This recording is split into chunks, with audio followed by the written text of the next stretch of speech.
आपल्या हक्काची बातमी आहे। ह्या परिस्थितीमध्ये माझी भूमिका काय राहील या बाबतीत सर्वच पक्षामध्ये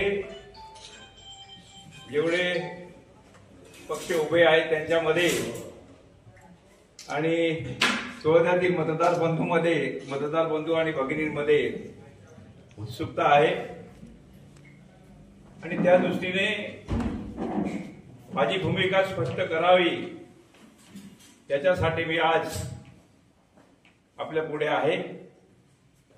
आमचे कुटुंब प्रमुख जे आहे सुदेश पाडवी ते डीसीपी होते, आता रिटायर झाले आहेत।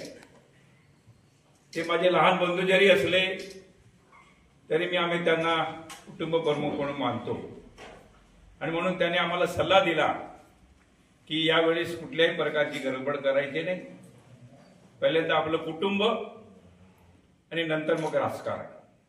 आपलं कुटुंब वाचलं पाहिजे, पाडवी परिवार टिकला पाहिजे, एकत्र राहायला पाहिजे। तर ज्या ज्या वेळेस राजेश पाडवी जे राजकीय सकारात्मक निर्णय घेतील त्या सगळ्या गोष्टीला तुम्ही आणि मी नितीन पाडवी असेल आपण त्यांना सहकार्य केलं पाहिजे, पाठिंबा दिला पाहिजे असा आमचा कौटुंबिक निर्णय झाला। आणि म्हणून मी आज सगळ्यांना सांगतो की आज सगळ्यांना पत्रकारांना तर जास्ती उत्सुकता होती या बाबतीत की भारतीय जनता पार्टीचे जे पॅनल उभं केले गेलेलं राजेश पाडवींचं त्या पॅनलला माझे समर्थन आहे आणि पूर्ण पाठिंबा पण आहे असे मी आज जाहीर करतो। सक्रिय म्हणून माझा मुलगा नितीन पाडवी सगळ्या निवडणुकीमध्ये सहभाग घेतो आहे। आज पण तो मिरवणुकीमध्ये होता। एखादी मोठी सभा जर झाली तर त्या सभेमध्ये मी सुद्धा बोलवलं तर बोलेन, पण माझ्या कुठल्याही प्रकारच्या विरोध या पॅनलला राहणार नाही, सक्रिय पाठिंबा राहणार आहे। त्याच्या पुढेही पाठिंबा आहे। जे ज्या चांगल्या गोष्टी आमच्या कुटुंबामध्ये राजेश पाडवी चांगल्या गोष्टी राजकीय घेतील त्या सगळ्या गोष्टीला आमचे कुटुंब म्हणून कुटुंब प्रमुख म्हणून आम्ही आमच्या साहेबांच्या आदेशानुसार त्याला पाठिंबा देण्याचा प्रयत्न करू।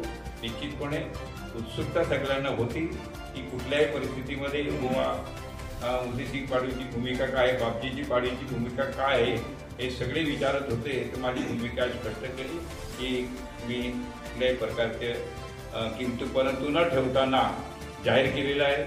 मध्यंतरी नितीनच्या आपण 10व्या नंबरमध्ये फॉर्म भरला होता, पण राजेशने मला सांगितलं की आपण एका व्यक्तीला तिथे आश्वासन दिलेलं आहे आणि पप्पा की यांना जर उभं केलं तर ती व्यक्ती नाराज होईल आणि नाराजच्या जे सुरू झालं तर त्यांना एखाद्या वेळी पाडण्याचा प्रयत्नही होईल नितीनला।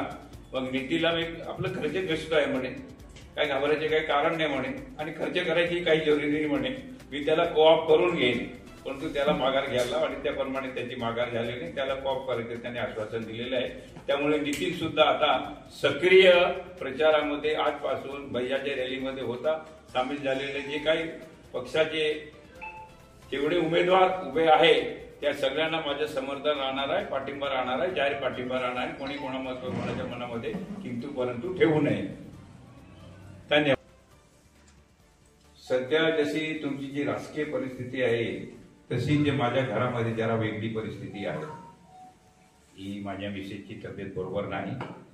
मी उद्या मुंबईला रिलायन्सला जातो आहे, त्यांचे दोघे गुडघ्यांचे ऑपरेशन आहे आणि तिथून 5-6 दिवसांनी आल्यानंतर मला थोडा मणक्याचे प्रॉब्लेम आहे, तुम्हाला माहीत आहे शुगर आणि चालायला त्रास होतो।